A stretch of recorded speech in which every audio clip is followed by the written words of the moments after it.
السلام عليكم. نجم المنتخب الأرجنتيني ميسي يفاجئ والدة سفيان بوفال بهذه الهدية في المستشفى بعد مرضها، ويعلن مفاجأة تهز العالم.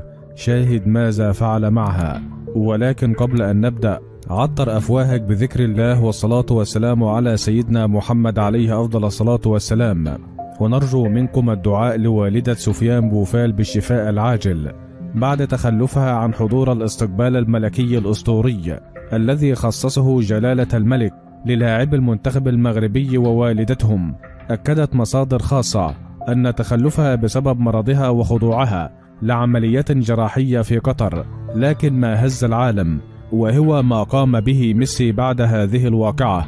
وقال ميسي: لقد صدمت عندما علمت بأن والدة سفيان بوفال مريضة ولم تحضر ذاك الاستقبال الملكي الأسطوري، وإنها أكثر إنسان عشقتها في هذا المونديال، فقد كنت أراقبها من بعيد وهي تراقص ابنها وتنهال عليه بالقبلات بعد كل فوز بكل فخر، وحركاتها تذكرني بأمي، فهي تبدو إنسانة بسيطة وذات قلب طيب، وأنا أتمنى لها الشفاء من كل قلبي، وأريد أن أدخل عليها بعضا من الفرحة والسعادة، وسوف أتبرع بهذا اللقب والكأس الذي حظيت به في هذا المونديال لهذه الأمة المسكينة.